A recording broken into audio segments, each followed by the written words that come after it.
राष्ट्रीय समर स्मारक, पहले प्रधानमंत्री वहाँ गए, उन्होंने अपने श्रद्धा सुमन अर्पित किए।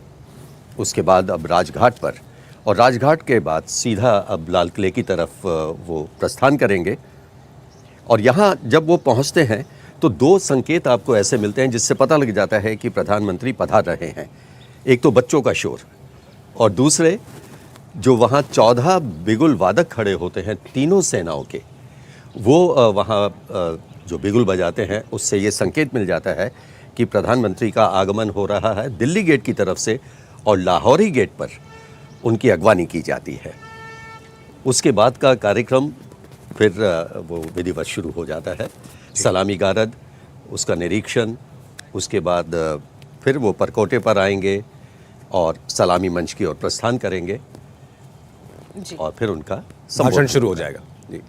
समीर जी, कई लोगों को लगता है कि आज कई बड़ी योजनाओं का, परियोजनाओं की घोषणा प्रधानमंत्री कर सकते हैं। पहले तो ये होता था, प्रधानमंत्री ने एक परंपरा कहना पड़ेगा कि जो पहले चलती थी कि लाल किले से बड़ी बड़ी योजनाओं की घोषणा कर दी जाए, उस पर एक ब्रेक लगाया। उसके बाद लाल किले से उनका जो भाषण होता है, हम लोग बात कर रहे थे पहले भी, उसमें बात होती है देश को एक संकल्प देने की, देश को भविष्य के लिए तैयार करने की।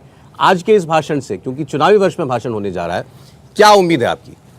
देखिए, मुझे लगता है प्रधानमंत्री नरेंद्र मोदी ने जब 2014 में अपना पहला संबोधन दिया था, तो मुझे ऐसा लगता है कि वो हर भाषण में, आप अगर देखेंगे, आज उनका 10वां भाषण होने जा रहा है। इसके पहले जितने उनके 9 लाल किले से भाषण हुए हैं, देश को संबोधित किया है, हर भाषण में उन्होंने अपनी सरकार का रिपोर्ट कार्ड तो पेश किया है। इसके अलावा उन्होंने भविष्य की योजनाओं का भी खाका पेश किया है कि वो अगला 25 साल कैसा देखना चाहते हैं, अगले 25 साल के लिए क्या योजना है और किस दिशा में वो देश को जाना चाहते हैं। और पूरे देश को वो एक संबोधित करते हैं कि भाई कैसा देश के आगे नजरिया होना चाहिए। और मैं एक बात और जोड़ना चाहता हूँ कि इसके पहले जब नरेंद्र मोदी गुजरात के मुख्यमंत्री 2001 में बने थे, उसके बाद जब उन्होंने पहली बार गुजरात के मुख्यमंत्री के रूप में झंडा वंदन किया था और बाद में जब उन्होंने वहाँ पर अपनी बात रखी थी, तो मुझे ऐसा लग रहा है कि वो हमेशा से कोई ना कोई नई बात रखते रहे हैं। और मुझे लग रहा है कि उनके प्रधानमंत्री बनने के बाद से एक जो निरस्ता पहले रहती थी कि कोई खास नहीं होगा, आप सबको उत्सुकता रहती कि प्रधानमंत्री क्या बोलेंगे, क्या योजनाओं की जानकारी देंगे और कोई कौन सी बड़ी घोषणा करेंगे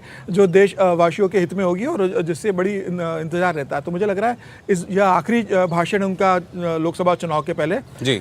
तो मुझे ऐसा लगता है कि इसमें वो अपने रिपोर्ट कार्ड पेश करने के अलावा कुछ नई योजनाओं को भी घोषणा करेंगे कि आने वाले समय में मैं इन योजनाओं को लागू करूंगा, और ये बता देंगे कि मैं तीसरे कार्यकाल के लिए तैयार हूं।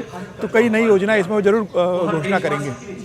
और इस वक्त प्रधानमंत्री नरेंद्र मोदी का कैबिनेट लाल किले पर दिखाई देने लगा है।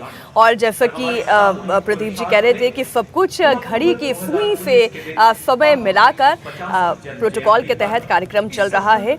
और रक्षा मंत्री राजनाथ सिंह को हम तस्वीरों में देख पा रहे हैं। जो पूरा कार्यक्रम अभी प्रदीप जी आपको बता रहे थे, बिल्कुल उसी तरीके से प्रधानमंत्री की अगवानी करने के लिए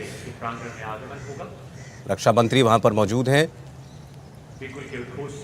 सेनाओं के प्रमुख, सूचना दी जाएगी, हमारे सीडीएस, सभी वहां पर उपस्थित। प्रधानमंत्री की गाड़ी पहुंच चुकी है लाल किले पर। प्रदीप जी बिल्कुल। और इनके साथ अगर आप देखेंगे तो GOC Delhi area lieutenant general Dheeraj Seth, जिन्होंने इस बार गणतंत्र दिवस परेड को लीड किया था, जो परेड कमांडर भी थे और हमेशा वही करते हैं जो जीओसी होते हैं दिल्ली एरिया के, वो भी यहाँ इस समय उपस्थित हैं। और प्रतीक्षा है प्रधानमंत्री के आगमन की।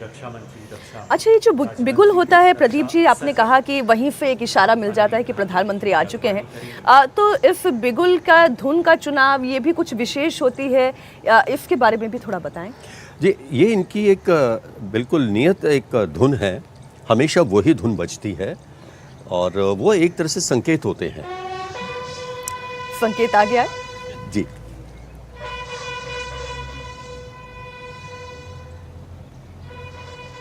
घोष संकेत है कि आगमन हो रहा है दुनिया के सबसे बड़े लोग।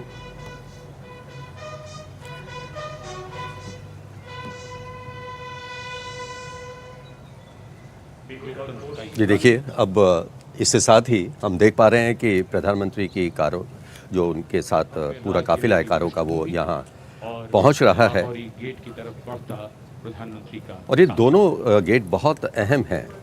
दिल्ली गेट, लाहौरी गेट, लाल किले के गेट पर प्रधानमंत्री यहीं नौबत खाना भी है, मीना बाजार है, जो राज्य मंत्री आज खैर बंद रहते हैं। रक्षा सचिव करेंगे। इसके बाद रक्षा सचिव सीडीएस जनरल अनिल चौहान, थल सेना अध्यक्ष जनरल मनोज पांडे, नौसेना अध्यक्ष एडमिरल आर हरिकुमार और वायुसेना अध्यक्ष air chief marshal V R. Chaudhari वो भी इस समय यहाँ उपस्थित हैं। रक्षा मंत्री राजनाथ सिंह, रक्षा राज्य मंत्री अजय भट्ट और रक्षा सचिव गिरिधर अरामने। बढ़ता हुआ लाल किले की तो हम ये देख रहे हैं कि किस तरह से ये पूरे कार्यक्रम की तैयारियां होती हैं। और सौरभ जी, आप विश्वास करें कि इसमें न जाने कितने महीने लगते हैं और एक एक गतिविधि का पूर्वाभ्यास किया जाता है कि किस गति से प्रधानमंत्री यहाँ आएंगे। तो सबके जो गति है, उनके चलने की रफ्तार है, उसके हिसाब से भी होता है। फिर कितनी देर में वो सलामी गारद के पास पहुँचेंगे, वहाँ से फिर लिफ्ट के पास पहुँचने में उन्हें लगभग कितना समय लगेगा। तो ये हर पल का एक तरह से पूर्वाभ्यास किया जाता है। जी, एक कमेंट देवेंद्र से। इस बार G20 की खास थीम हमें नजर आ रही है लाल किले पर। बिल्कुल सौरभ, और पिछले कुछ महीनों में देखें तो प्रधानमंत्री नरेंद्र मोदी तकरीबन अपनी हर बैठकों में वो इस बात को कह रहे हैं, और न सिर्फ कह रहे हैं बल्कि आप सरकार के स्तर पे जो भी कम्युनिकेशन हो रहा है उसमें G20 की छाप आप हर जगह ही दिखेंगे।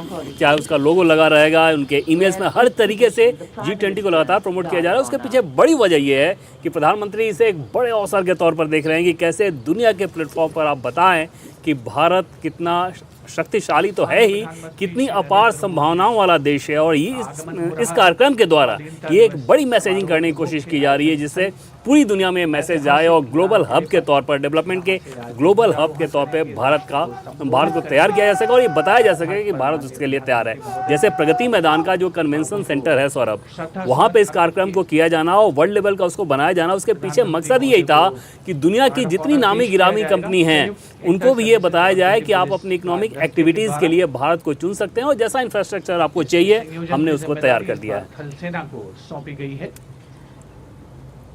प्रधानमंत्री नरेंद्र मोदी का काफिला लाल किले पर पहुंच चुका है। इस वक्त उनकी गाड़ी को आप सीधा देख पा रही हैं कमान थल सेना और प्रधानमंत्री नरेंद्र मोदी की अगवानी के लिए रक्षा मंत्री वहां पर मौजूद हैं। और जैसा कि प्रदीप जी आप बता रहे थे, प्रोटोकॉल के तहत तीनों सेनाओं के प्रमुख CDS भी यहां पर मौजूद हैं। और प्रधानमंत्री नरेंद्र मोदी का